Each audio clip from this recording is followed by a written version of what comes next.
Desarrollo Social, a través del programa PAIMEF, trae para ti el espacio Mujeres Seguras. Hola, bienvenidos nuevamente a su canal de información Mujeres Seguras. Acompáñenme a ver qué nivel nos va a mostrar hoy el violentómetro.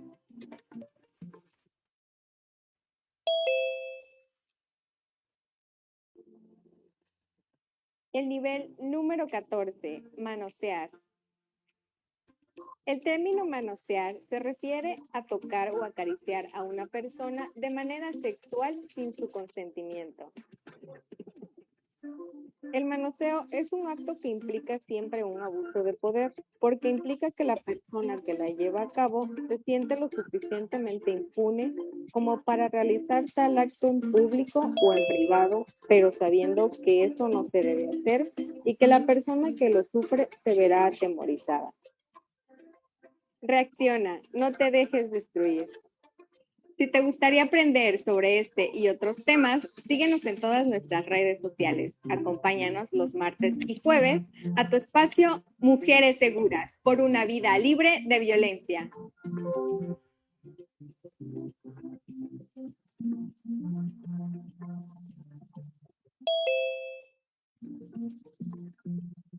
Este programa es público, ajeno a cualquier partido político. Queda prohibido el uso para fines distintos a los establecidos en el programa. Instituto Estatal de las Mujeres.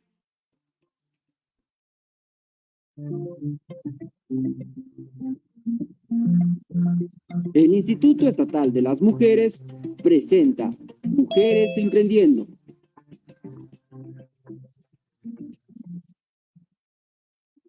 ¿Eres una mujer emprendedora?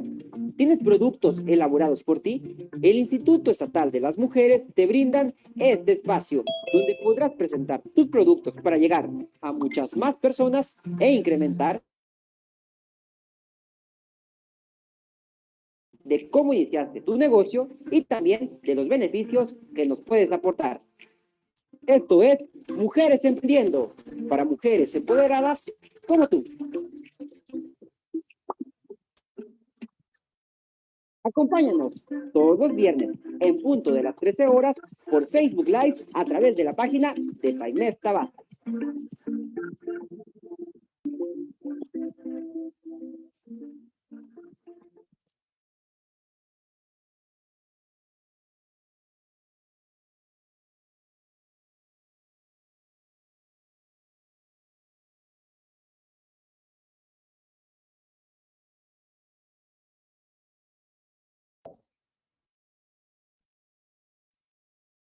Hola, buena tarde a todas y todos. Soy Luis Enrique Reyes Gravata, licenciado en Comunicación y promotor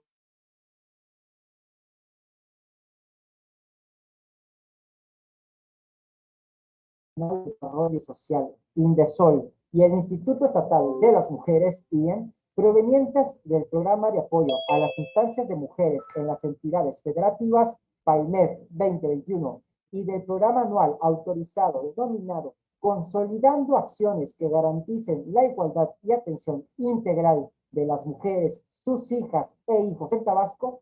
El día de hoy se llevará a cabo un conversatorio con una de las temáticas de las estrategias nacionales y temas prioritarios del PAIMEF. Les recordamos mantener sus micrófonos apagados. En caso de tener una pregunta o querer realizar un comentario, les pedimos alzar la mano o colocarlo en el chat. Al finalizar tendremos un espacio de preguntas y respuestas. Asimismo, a manera de lista de asistencia, les pedimos colocar su nombre completo e instancia de donde nos acompañan. En la caja del chat les pedimos contestar el pretest que se estará compartiendo en breves momentos. Sean bienvenidas y bienvenidos a este conversatorio. El día de hoy tenemos el tema prevención del abuso sexual infantil y su crecimiento durante el confinamiento por el SARS-CoV-2. En representación de nuestra directora general, la maestra Nelly del Carmen Vargas Pérez, me gustaría disponer de unas palabras. Obviamente también agradeciéndole a ella y a todas las autoridades por las diversas actividades dispuestas y por darnos el espacio el día de hoy. Desafortunadamente, el abuso sexual es una realidad que enfrentan las personas desde su primera infancia hasta la adultez, Por ello, la importancia de enseñarle a las niñas y a los niños el conocimiento, el respeto y cuidado de su cuerpo y hacerlos conscientes para que se digan a sí mismos, ¿no? Mi cuerpo es mi territorio. No hay nada mejor como la prevención y más aún cuando se trata de niñas y niños, pues es un abrir y cerrar de ojos. En un abrir y cerrar de ojos puede cambiar para siempre su vida. Por ello, debemos explicarles la diferencia entre una expresión de cariño y una caricia sexual. También es parte de nuestra tarea el que comprendan que cualquier persona, hasta un familiar, puede lastimarlos o hacerlos sentir mal, por lo que nadie puede tocar su cuerpo o hacerles caricias que los hagan sentir incómodos, aun siendo personas cercanas a ellas o ellos, y en especial que aprendan a reconocer que hay secretos que lastiman y que no pueden quedar como secretos. Educar a las niñas y a los niños en el reconocimiento, autocuidado y respeto de su cuerpo como un lenguaje claro, sencillo e información de acuerdo a su edad es la mejor medida para protegerlos del abuso sexual.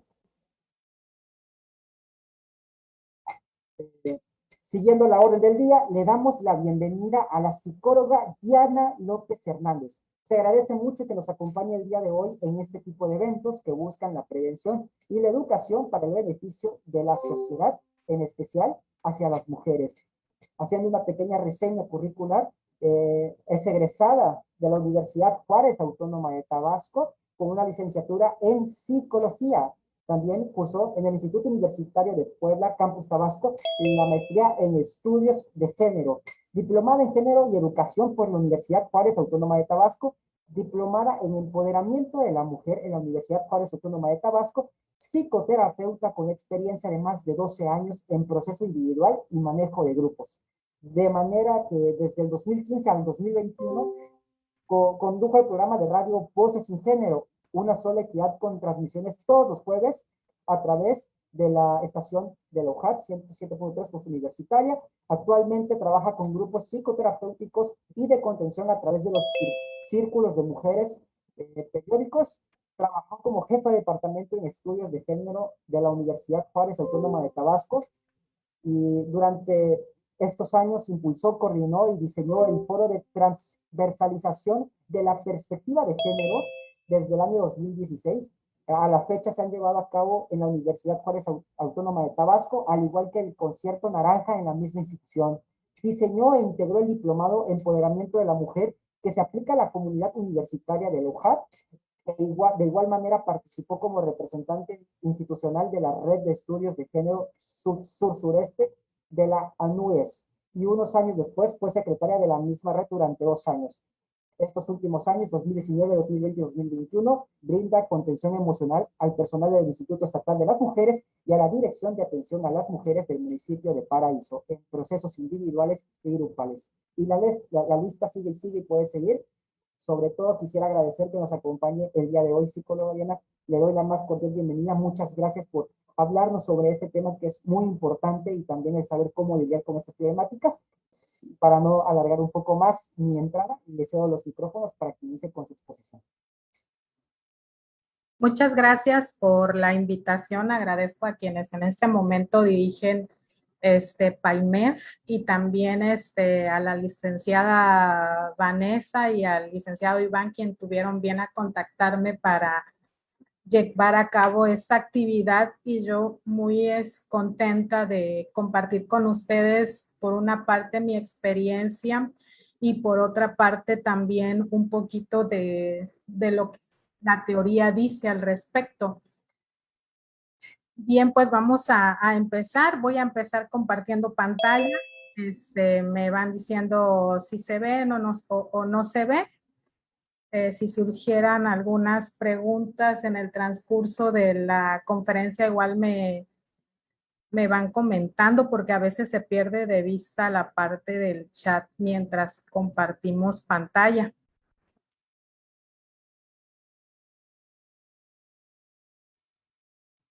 Bueno,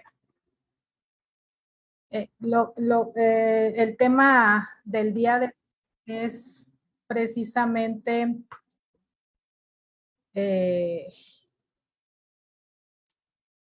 a ver, déjenme hago pequeñito esta pantalla. Ok, ya. La prevención me quise enfocar mucho más, sobre todo en la prevención del abuso sexual infantil ante estos momentos de confinamiento que estamos viviendo todas y todos durante esta pandemia, que ha durado un poco más de 1 año y medio, 1 año, 6 meses aproximadamente. Entonces, a ver, bueno, lo importante para empezar es que definamos por una parte abuso sexual infantil, que es cualquier conducta de tipo sexual que se realice con un niño o niña, ¿sí? Número 2, el coronavirus y síndromes respiratorios agudos causan infecciones respiratorias que puede ir desde el resfriado común hasta enfermedades más graves como la neumonía. Cabe señalar, bueno, que aquí lo preocupante ante los altos índices de abuso sexual es precisamente que a manera de prevención una de las indicaciones es el confinamiento, ¿sí? Entonces, el confinamiento nos hace recluirnos en casa, en los lugares, en este lugar, lo voy a poner entre comillas, seguro, ¿sí? ¿Quiénes son los agresores sexuales infantiles? La mayoría de los y las agresoras y agresores son personas conocidas o inclusive familiares de la o el niño, niña. Más adelantito hablaremos un poquito de las cifras que hay respecto a los agresores.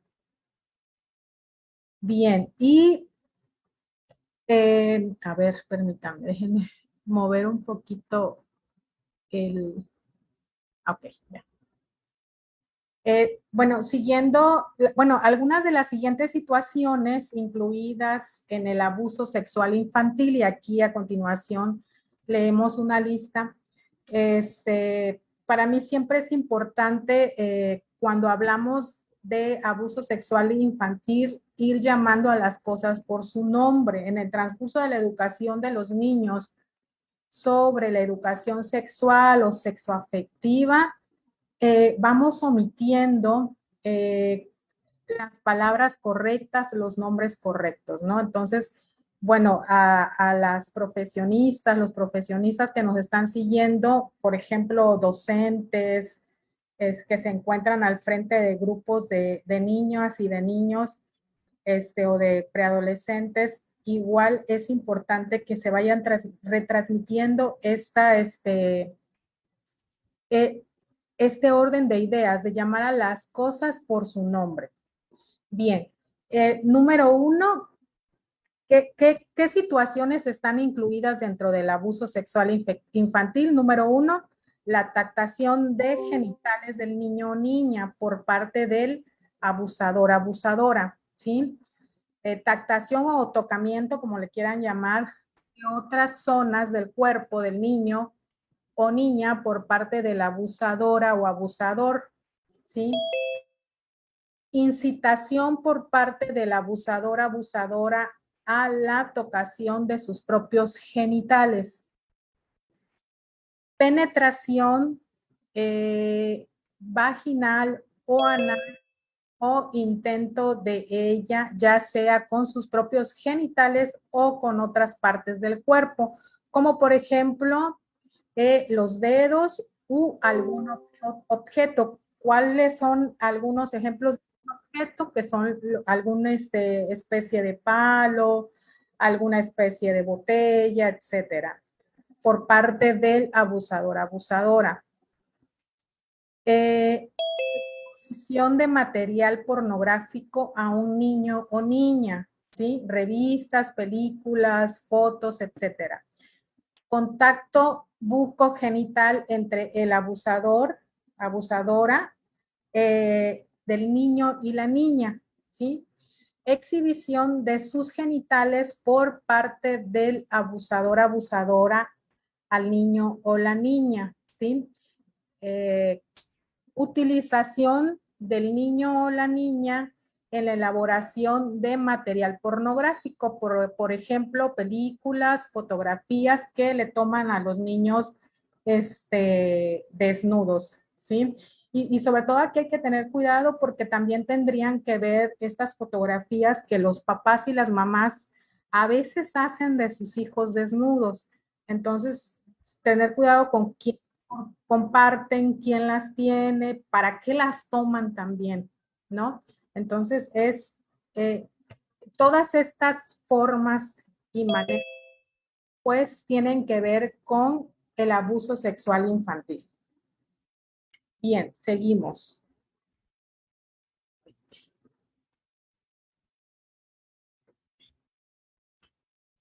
Dice, estas situaciones se pueden dar ya sea de forma conjunta, solo una de ellas o varias al mismo tiempo. O inclusive pueden ir subiendo, a lo mejor en una ocasión el adulto o la adulta solamente muestra sus genitales al niño o la niña y la niña lo ve, no sabe qué hacer y al día siguiente, a la semana siguiente, este adulto o adulta le vuelve a mostrar sus genitales y así sucesivamente da inicio un proceso de abuso sexual. Más adelante esta adulta, a lo mejor ya toca al niño o a la niña y así sucesivamente. Pueden ser efectuadas en un episodio único o en repetidas ocasiones o hasta en forma crónica por muchos años, ¿sí? Dependiendo del alcance y, por ejemplo, quién es el agresor sexual, ¿sí? Bien. ¿Qué tipo de niño o niña pueden ser víctima de abuso sexual? Aquí, por ejemplo, cuando pensamos, bueno, ¿quiénes son los niños o las niñas más que pueden ser abusados sexualmente? Siempre pensamos que niños de la calle, niños en pobreza extrema, etcétera. Bueno, ¿qué es lo que dice la teoría? Y desde mi experiencia igual me consta, es que cualquier niño o niña, no existe un perfil o característica específica que determine la ocurrencia del abuso en un tipo de niño o niña y en otros no.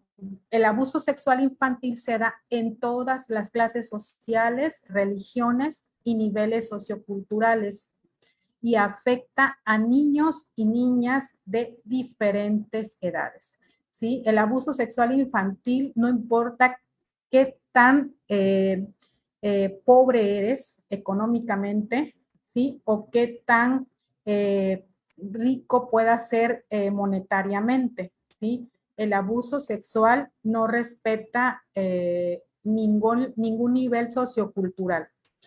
No obstante, se han identificado algunas características que constituyen factores de riesgo para la ocurrencia del abuso sexual infantil. Bueno, ¿qué es eso que pone a los niños en riesgo? ¿Qué es eso que pone al infante en riesgo? Por un lado, es la falta de educación sexual. Por otro lado, baja autoestima, necesidad de afecto y o atención, niños o niñas con actitud pasiva, dificultades en desarrollo asertivo, tendencia a la sumisión, baja capacidad de toma de decisiones, niño o niña en aislamiento, que es ahorita la autoestima de mi hijo, cómo he establecido sus necesidades de afecto, etcétera. Bien. Bien, ¿cómo saber cuándo un infante es víctima de abuso sexual? Ok, por un lado ya vimos cuáles son estas características que ponen a mi hijo o a mis sobrinos, sobrinas en riesgo. Ahora, cuando ya un niño, un infante encuentra en riesgo, o sea, ya está siendo abusado sexualmente, estas son algunas de las características que empiezan a aparecer. Son múltiples las consecuencias para un niño o niña. Puede conllevar el hecho de haber sido víctima de abuso sexual. Estas consecuencias pueden variar de un niño a otro dependiendo de sus... Recording in progress.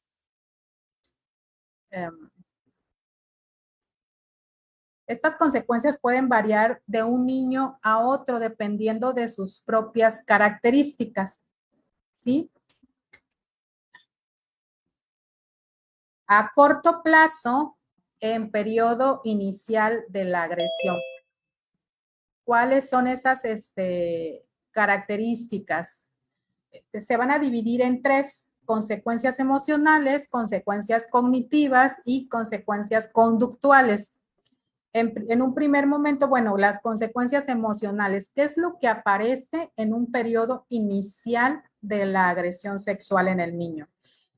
Sentimientos de tristeza y desamparo, cambios bruscos de estado de ánimo, irritabilidad, rebeldía, temores diversos, vergüenza y culpa y ansiedad. La ansiedad tiene que ver con esto, no sé qué va a pasar más adelante, o me da miedo que sea mañana, ¿no?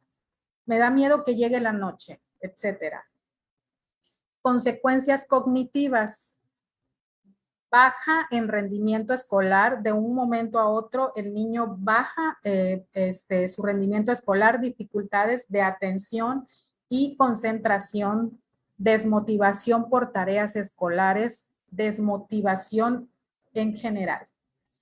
Consecuencias conductuales, conductas agresivas, rechazo a figuras adultas, ¿sí? Marginación, hostilidad hacia el agresor. De repente el niño empieza a ser agresivo con el padrastro, empieza a ser agresivo con el abuelo y nadie se explica por qué, ¿sí? Es repentino la aparición de esta hostilidad.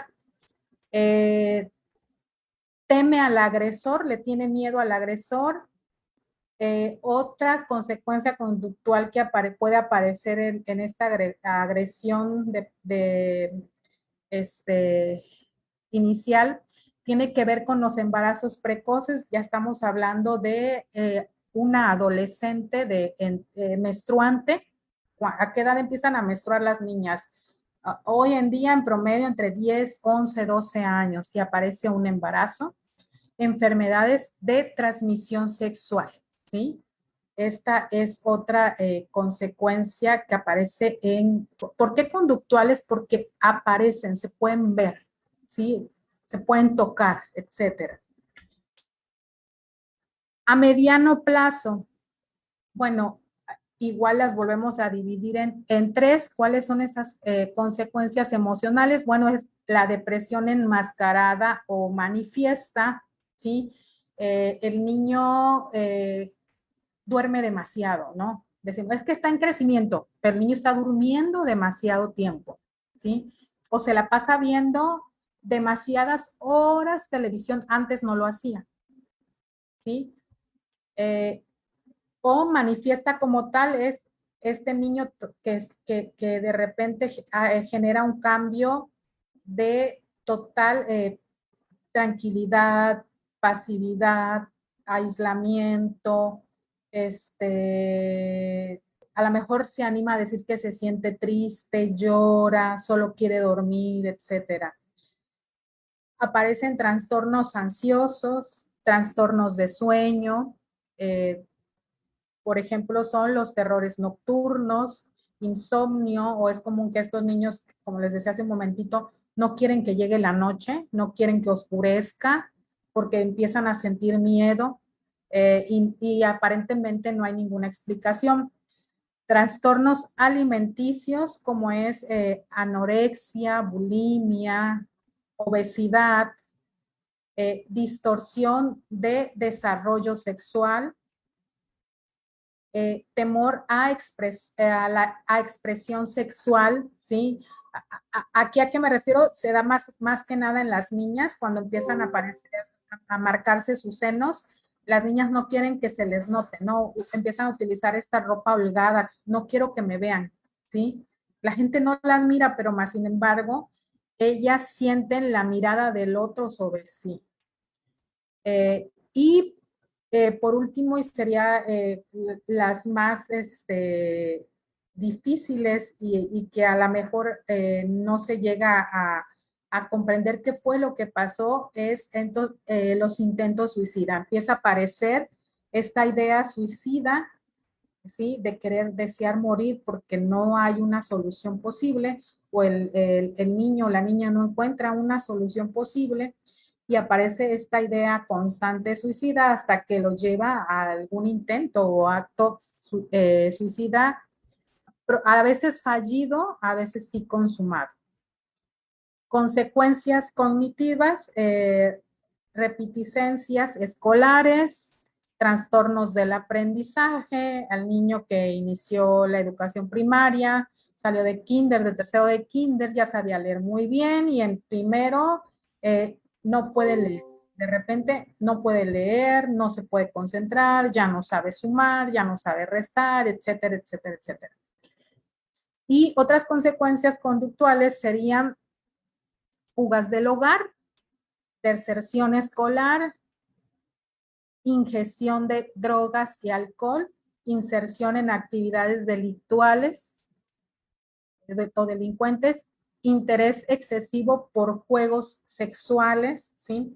Aquí, por ejemplo, empezamos a observar en las niñas, a veces, dentro de estos juegos eróticos, sexuales, es como ellas juegan con las muñecas, ¿sí? La mamá dice, ¿pero por qué estás jugando así? ¿No? La mamá se espanta. Debe haber algo la niña vio, algo la niña miró, que la está llevando a este juego erótico sexual con muñecas, etcétera, ¿no? Aparece una masturbación compulsiva, el embarazo precoz, enfermedades de transmisión sexual. ¿Sí? Y bien, a largo plazo, ¿qué sucede? Bueno, en cuanto a las consecuencias emocionales, disfunciones sexuales, baja autoestima y pobre autoconcepto de sí misma, de sí mismo, estigmatización, sentirse diferente a los demás sin saber por qué, no sé por qué me siento diferente a los demás, depresión, trastornos emocionales diversos. Seguimos a largo plazo, consecuencias cognitivas, aquí ya es el fracaso escolar, el fracaso total escolar. Y en las consecuencias conductuales, bueno, es la prostitución.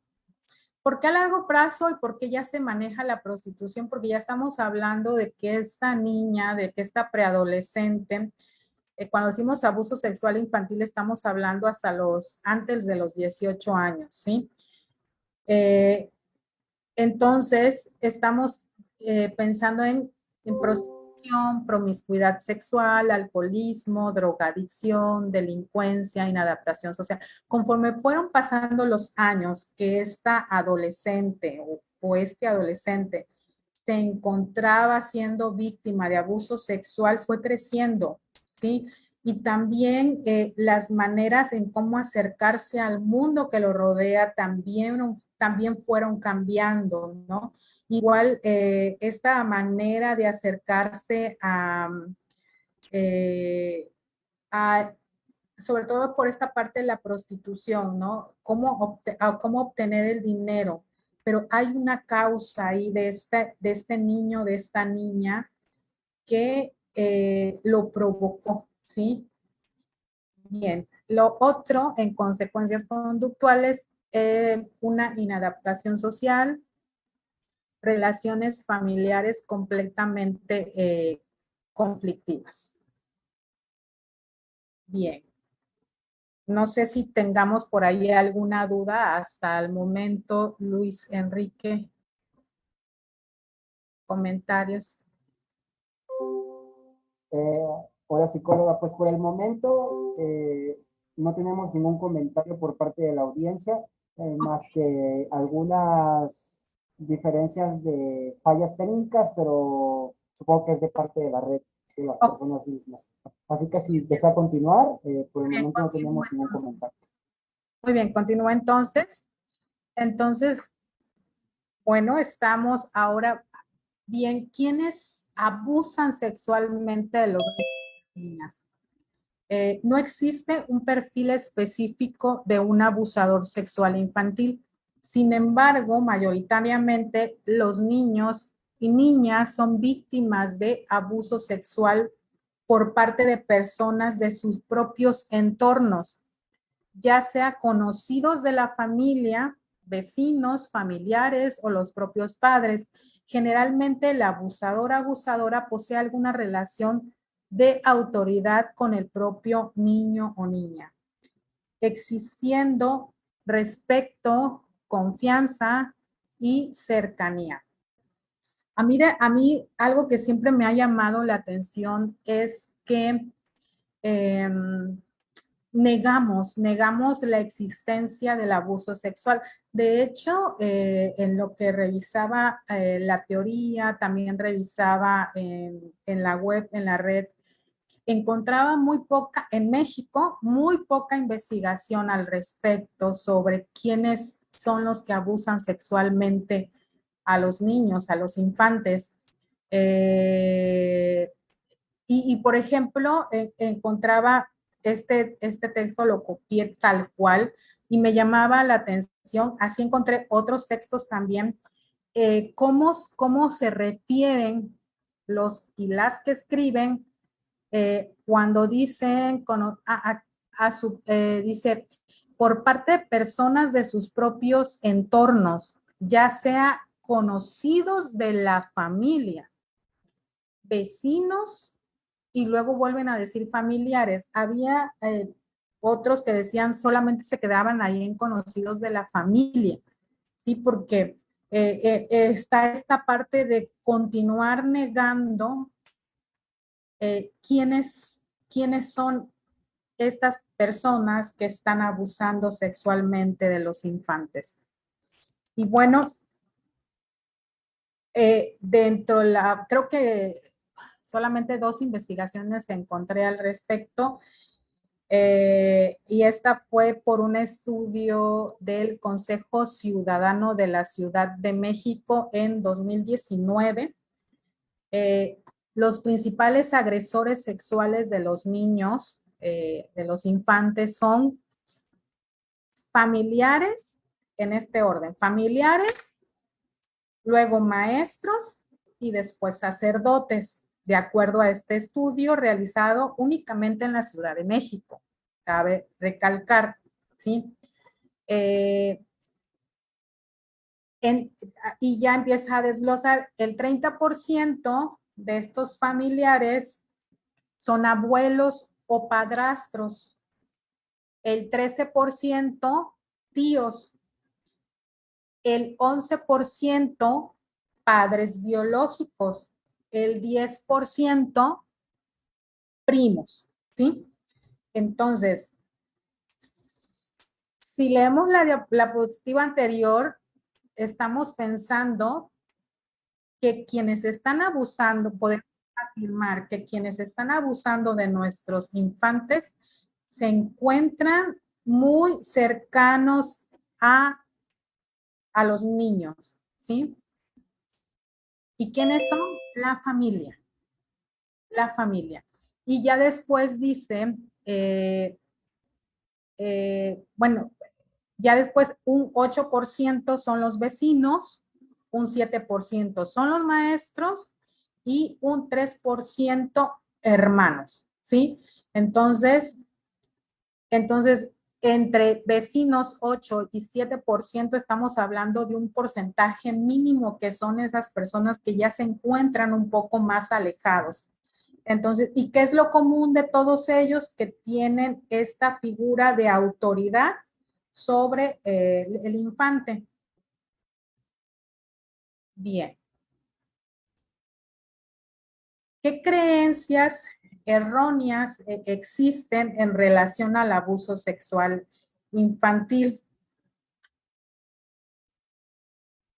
Bueno, todas son falsas. Dice, en nuestra sociedad existen una serie de mitos que contribuyen a la invisibilización del abuso sexual infantil, propiciando su emergencia y mantención. Revisaremos algunos mitos. Entonces, cuando negamos que dentro de la familia se encuentran estos abusadores sexuales, estamos invisibilizando, ¿sí? Estamos negando, estamos tapando, ¿sí? Por ejemplo, si tú te animas y le preguntas, si haces un pequeño encuesta, a lo mejor con una de las plataformas que hoy en día están muy desarrolladas con Google, ¿no? Que te da una manera de hacer una encuesta breve, anónima, completamente anónima, y preguntas, si has sido abusada sexualmente o abusado sexualmente, y enumeras los que estaban anterior a la diapositiva, si han sido padres, abuelos, tíos, primos, entonces te vas a llevar una gran sorpresa sobre quiénes son, ¿no? Bien, vamos a empezar con estas afirmaciones erróneas. Dice, el abuso sexual es solo cuando ocurre una violación o penetración por parte del abusador, abusadora. ¿Sí? Esto es completamente falso. El término abuso sexual, como ya se indicó, hay diferentes conductas de tipo sexual que se realizan con un niño o niña, dentro de las que se encuentran la violación, existiendo una serie de otras formas de abuso sexual, todas ellas consideradas como abuso sexual, como les decía, fotografías, tocamientos, etcétera. El abuso sexual infantil es poco frecuente o no existe. Por eso les decía de esta pequeña encuesta. Yo, por ejemplo, invito a las profesionistas a que hagan una pequeña encuesta entre sus conocidas, anónima completamente, y que vean qué tan común es el abuso sexual infantil. Y esta encuesta tiene que ver, pregunten entre esas preguntas, entre qué edades ocurrió, ¿sí? Y cuánto tiempo duró el abuso sexual. Bien, igual es falso. El abuso sexual infantil constituye una forma de maltrato infantil altamente frecuente en nuestra sociedad. No obstante, el mismo temor de los niños y niñas víctimas para develar la situación, así como las aprensiones de los padres, madres, cuidadoras, o al sospechar de una situación, los asusta y los espanta y vuelven a invisibilizar. ¿No? Esto no está sucediendo, esto no le está sucediendo a mi hijo, hija, etc. Bien, otra afirmación es, los agresores sexuales son enfermos mentales. Falso. El hecho de pensar, el tener una presunción que detrás de cada agresor sexual existe alguna patología psiquiátrica que explique la conducta abusiva es errónea. La mayoría de los abusadores sexuales, si bien presenta algún tipo de trastorno psicológico a la base, realiza los abusos en conciencia, sin ningún estado de anejamiento mental propio de alguna patología psiquiátrica, ¿sí? Los abusos sexuales son fáciles de detectar, ¿sí? Esto también es falso. Las creencias de que un caso de abuso sexual se detecta rápidamente es errónea. Múltiples son las razones que dificultan la identificación del abuso, tales como miedo del niño o la niña, estas ideas acerca de que me van a castigar, aparte aparecen estas amenazas del abusador hacia el niño o la niña, etcétera. Entonces, el abuso sexual no es algo fácil de detectar. Por eso, en las consecuencias, algunas son, duran durante años el abuso sexual, precisamente porque no es a simple vista el abuso sexual. Los niños o niñas generalmente mienten cuando señalan que están siendo víctimas de algún abuso. Esto también es falso. La conducta más natural de los infantes es decir la verdad. Cuando algo les afecta o les está haciendo daño, la mentira, que si bien se puede dar en otros ámbitos o situaciones de la vida de un niño, corresponde más bien a la fantasía, ¿sí? El abuso sexual infantil ocurre solo cuando hay pobreza. Falso. Ya decíamos que ocurre en todos los niveles socioculturales. El abuso sexual es provocado por la víctima. Falso.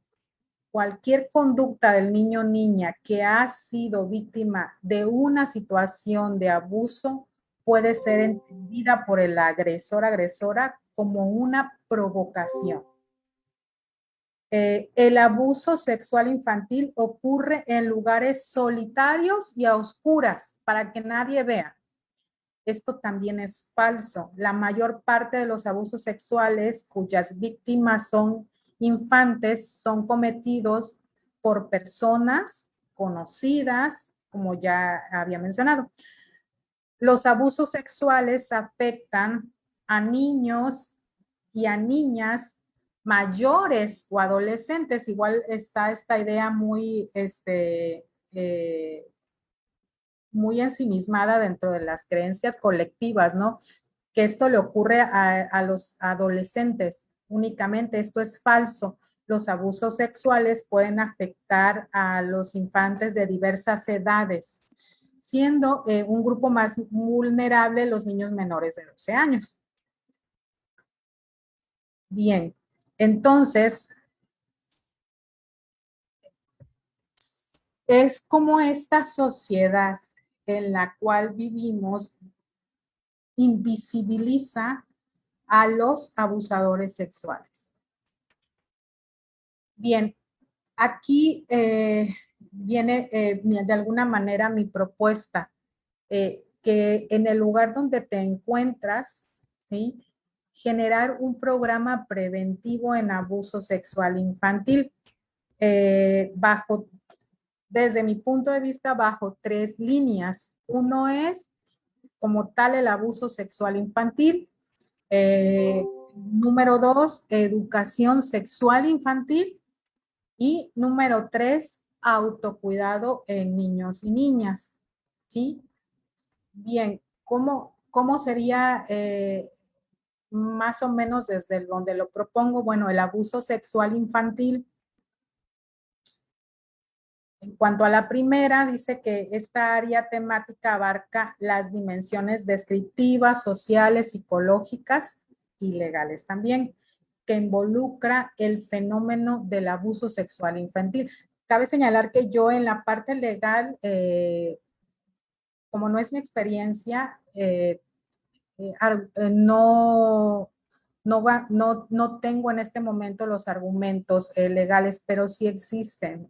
En Tabasco hay ciertas leyes que protegen a los niños.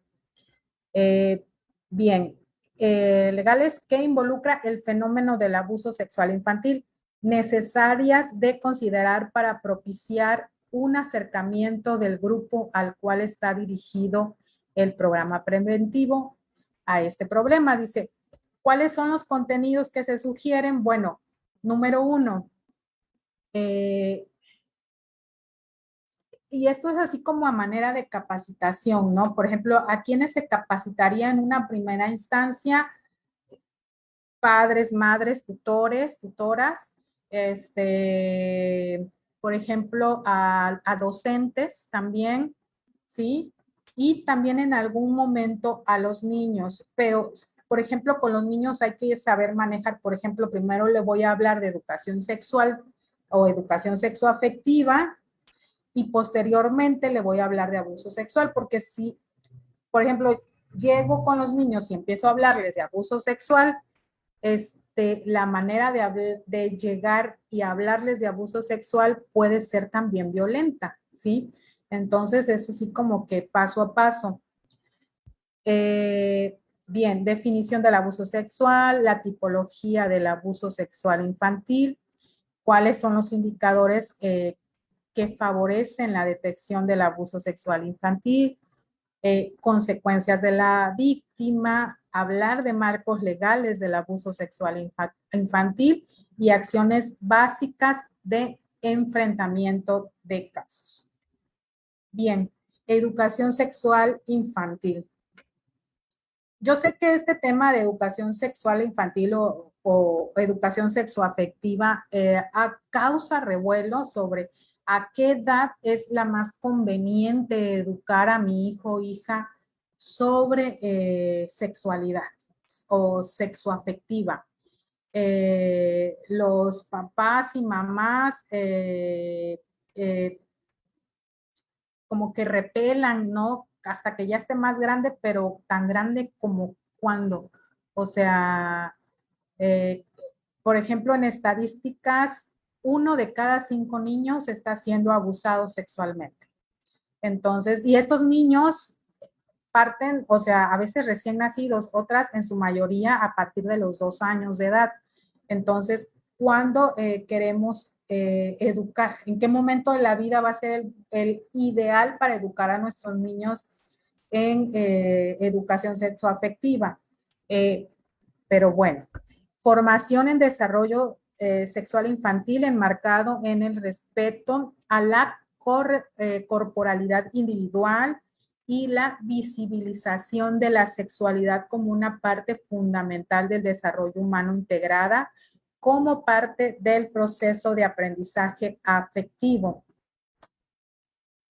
¿Qué es lo que les tenemos que enseñar? Y vuelvo con, ¿a quién se le tiene que enseñar esto? Bueno, al papá, a la mamá, al tutor, tutora, a los profesores, aquellas personas que de alguna manera tienen a su cargo infantes, preadolescentes, adolescentes, ¿sí?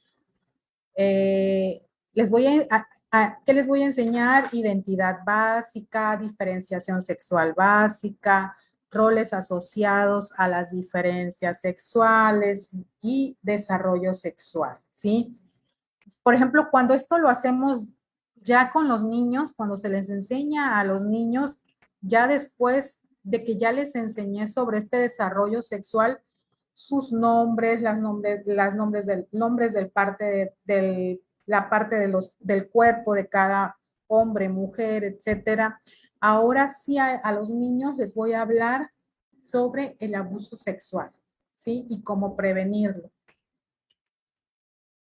Y bien, esto igual es sumamente importante enseñar a los niños sobre autocuidado, sobre el autocuidado, ¿sí? ¿A quién le voy a enseñar sobre autocuidado? Lo mismo, primero a los adultos responsables de los niños y posteriormente a los niños, ¿sí? Considerar la formación y fortalecimiento de herramientas de autoprotección en los infantes en su contexto evolutivo implica el reconocimiento y el desarrollo de las habilidades necesarias para enfrentar situaciones de amenaza o peligro y su diferenciación de experiencias de confianza y seguridad personal. 3 puntos: cuidado personal, identificación de situaciones de amenaza personal y pautas conductuales de autoprotección, ¿sí? cuando yo tengo la libertad de hablar sobre mi cuerpo, también tengo la libertad de decir eso que hace me gusta, ¿sí? También tengo la libertad de decidir pedir ayuda, pero porque me manejo en la libertad, ¿sí? Y bueno, ya para ir concluyendo, el 19 de noviembre de cada año se celebra el Día Nacional en México, el Día Nacional contra el Abuso Sexual Infantil. Y el 20 de noviembre es un día muy importante también porque se celebra el Día Universal del Niño y se conmemora los aniversarios de la adopción de la Declaración Universal de los Derechos del Niño, la Niña, en 1959 y la aprobación de la Convención de los Derechos del Niño en 1989.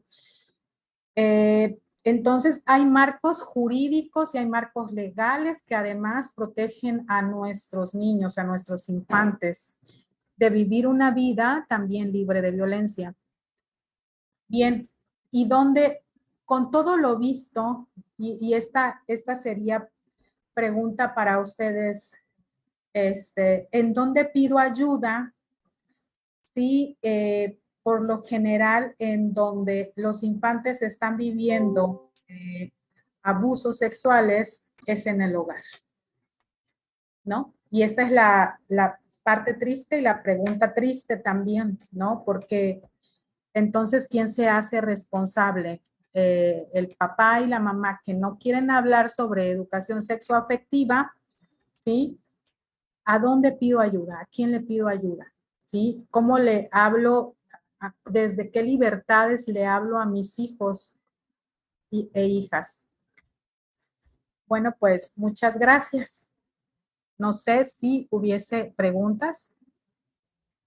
Muchas gracias por su explicación y su ponencia, psicóloga Diana López Hernández, siempre tocando un tema tan interesante y tan informativo como lo es este, y también con los datos que nos ha revelado. Creo que desde mi perspectiva y la perspectiva de todos, obviamente sin querer generalizar, son datos muy crudos que nos explican poco a poco la realidad en la que vivimos y desgraciadamente, infortunadamente, la realidad de muchas niñas y niños en la actualidad, que se debe de cambiar, se debe de mejorar para que ya no siga pasando esto.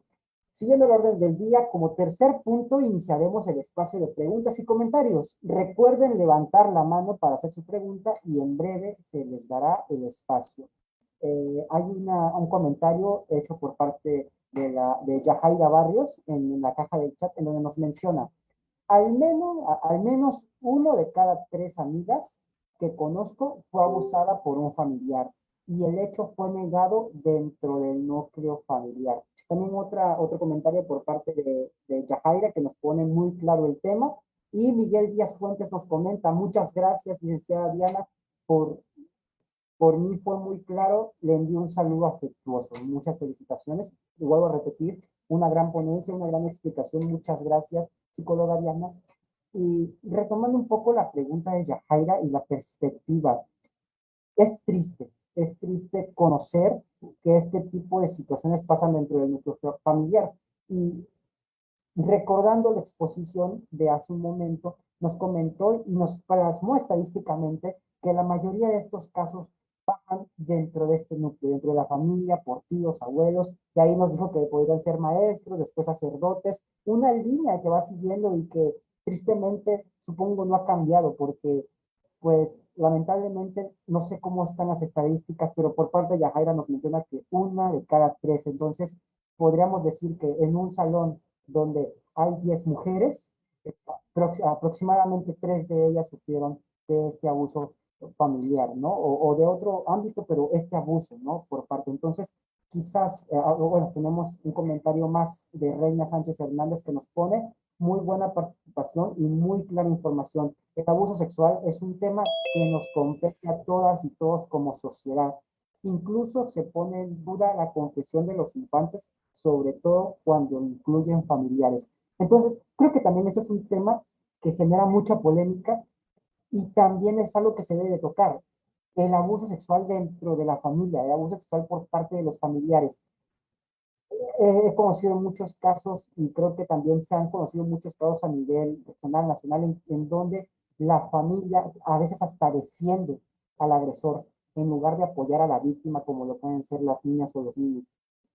Pues, sigue comentando, es necesario hablar de la sexualidad a las niñas y niños con prevención. Yes. ¿Por qué cree que es tan difícil creerle a los niños cuando es lo primero que deberíamos hacer? Porque es más fácil defender al agresor que creerle a alguien que está diciendo la verdad. Tiene que ver con este proceso de invisibilizar, ¿no? Y sobre todo porque creemos que los niños se refugian en la fantasía y que hablan a través de la fantasía, ¿sí? Y que por fantasía los niños dicen, es que mi tío, mi primo, no sé si sigo conectada, que se quería ir la luz por acá. Ok, mi tío, mi primo quiso abusar de mí o me tocó o me dijo esto, me hizo aquello, etcétera.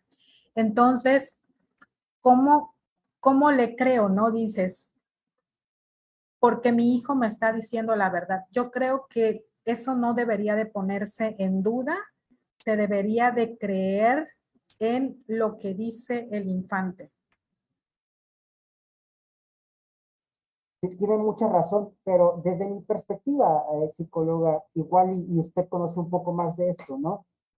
Pero también no solo es el defender al agresor, como lo puede ser mi tío, mi primo, sino creo que dentro de la familia existe como una barrera y Ajá. mucho tiene que ver con qué va a pensar el vecino, qué va a pensar la amiga de mi mamá. Entonces, a veces también por eso se guardan las cosas, e igual y puedo estar equivocado, pero yo también he visto que por eso pasa, que hay es que te violó tu tío, pero no le tengo que decir a nadie porque si no, ¿qué van a decir de él y qué van a decir de nuestra familia, ¿no? Y también eso genera un estigma muy grande porque ya entonces, la próxima vez que le vuelva a pasar al niño o a la niña o al niño, no va a poder tener esa confianza porque va a saber que no va a encontrar una justicia o una respuesta a sus problemáticas por el simple hecho de que la familia decide proteger al agresor. Y lo peor, que también lo he observado, o bueno, más observado, lo he conocido porque me lo han contado y también lo he hablado, es que el agresor sigue impune, no tiene ningún castigo por sus actos más que quizás el odio de las familiares, pero eso no le afecta ni en el ámbito laboral, ni en el ámbito social, ni en el ámbito familiar. Entonces, a veces también eso conlleva un poco de molestia, si es que tenemos empatía, ¿no? Un poco de molestia en el que el agresor sigue suelto, no tiene ninguna culpabilidad y toda la culpa recae en el infante, en la niña o el niño, porque le pasa todo esto. Vamos a ver en los comentarios. Este, Miguel Díaz Fuentes dice, es que el delito de abuso sexual lo consideran un delito silencioso y se da a solas sin tener testigos y se da entre el abusador y la víctima del delito. Exactamente muchas veces, nos dice Maribel, exactamente muchas veces defienden al agresor y aquí donde los niños y niñas quedan, y es ahí donde los niños y niñas quedan desprotegidos. Reina nos vuelve a comentar, sí, además es muy difícil para los infantes hablar, puesto que han estado sometidos a la manipulación de la persona agresora y con ello el inadecuado manejo de los familiares o cuidadores. Y por último comentario de Cristel Montejo nos comenta, cuando sucede en la familia se queda en secreto familiar por el que dirán. Es lo que acabo de mencionar, ¿no? A veces el estigma de qué van a decir por nuestra familia puede más que la propia justicia.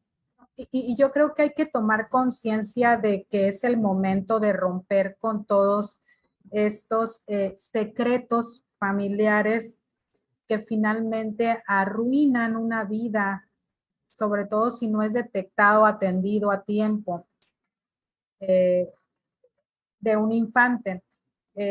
Igual por ahí leí el comentario de Reina, la manipulación que hacen estos adultos, adultas sobre el infante es tan sutil en el sentido de que primero envuelven al infante con esto de te quiero tanto, te quiero tanto, te quiero tanto, y posterior a esto de demostrarle el amor, el afecto, después viene este abuso sexual. pero porque hay toda una manipulación afectiva, ¿sí? En un Sí, primer psicóloga. momento. Creo que lo comentó, no son personas que, digo, los agresores no son personas como tal que estén locas o que estén desquiciadas, sino el simple hecho son personas que tienen un sistema y saben cómo hacerlo y saben cómo llegar a la víctima, porque lo he visto en muchas películas y también en cuestión de testimonios, son personas que son familiares, que son amigos, vecinos, primos, que viven una vida normal y que cuando ven, por así decirlo, a su presa, saben cómo acercarse, ¿no? Primero con juegos, después dan un abrazo, dan un beso y lentamente van haciendo todo este proceso que tristemente es un sistema ya, un sistema de, ok, empezamos jugando, después son secretos, después no le tienes que decir a nadie, después vamos a repetirlo, ¿no? Y se vuelve toda una cadena que ellos van construyendo. Y obviamente esa manipulación, como niño, cuando eres una niña o niño, no sabes cómo manejarlo porque son tantas cosas que pasan que a veces los niños piensan o saben que están haciendo algo mal, pero no saben qué cosa es. Y por ese motivo hay que saber hablar con las niñas y los niños, hay que prevenirlos, hay que mostrarles he escuchado a veces, cuando se habla mucho de educación sexual en infantes, que existe una polémica grande, ¿no? Pero creo que es necesario en un país en donde las agresiones sexuales a niñas y niños siguen estando y son consistentes. Y hay que detenerlo, obviamente, pero en un país a veces hay que buscar la prevención. Sí, igual la única manera de prevenir es educar. Educar desde la trinchera que te toca estar, desde la escuela, desde el hogar, etcétera. Es la única manera, educar. Tiene razón, psicóloga, tiene toda la razón. Una vez más le vuelvo a agradecer el día de hoy por la ponencia, por el conversatorio del día de hoy. Vemos la manita de Mantara por parte de Yajaira Barrios, que le gustó mucho, muchas felicidades. Igual vuelvo, pues, si no hay nada más que agregar, solo me quisiera decir que agradecemos a todas y todos por asistir el día de hoy a este conversatorio, esperando contar con su participación en los próximos eventos. De igual manera, me tomo un tiempo para agradecer a todas las personas que nos acompañaron el día de hoy, a las personas que participaron, como Yajaira Barrios, Miguel Díaz, Reina Sánchez, Maribel Díaz, Cristel Montejo, porque gracias a ellos, por ellos se hacen estos conversatorios, ¿no? Para que ellos aprendan, para que todos los que estamos aquí aprendamos estos nuevos temas y también los traspasemos, ¿no? Los compartamos a aquellas personas que no saben, porque solo así podemos mejorar, solo así podemos buscar que estas problemáticas desaparezcan. Y una vez más, psicóloga Diana López, le agradezco por su tiempo, le agradezco por la inversión del trabajo que nos ha hecho, por la ponencia, por la exposición. Es un tema delicado, es un tema que podríamos hablar otros 3 días y no acabaríamos por la importancia que tiene y el cómo afecta a nuestra sociedad. Y aún así le agradezco por el esfuerzo y todo el trabajo que nos ha hecho. Las niñas no se violan. Disculpen. Y recuerden, ya para concluir, si tú o alguna conocida sufre algún tipo de violencia, llama a la línea Mujeres Seguras, que está disponible las 24 horas del día, los 365, con especialistas capacitadas en trabajo social, psicología y jurídico, al número 9933166813. Repito, 9933166813 es la línea Mujeres Seguras. Por último, el Instituto Estatal de las Mujeres tiene las puertas abiertas para atención en el domicilio, calle Antonio Suárez Hernández, número 136, Colonia Reforma, de lunes a viernes de 8 a 16 horas. Sin nada más que agregar, les agradezco a todos por su participación en el conversatorio del día de hoy. Puedo recalcar, psicóloga Diana, muchas gracias por el tiempo expresado y por su plática, ha sido muy amena, muy buena información además. Me gustaría ver si próximamente podemos tener más conversatorios igual esperando que Gracias a ustedes. muchas gracias. De igual manera, esperando que nos acompañen en las próximas actividades, tanto de premios como de. Que pasen muy buena tarde. Hasta pronto.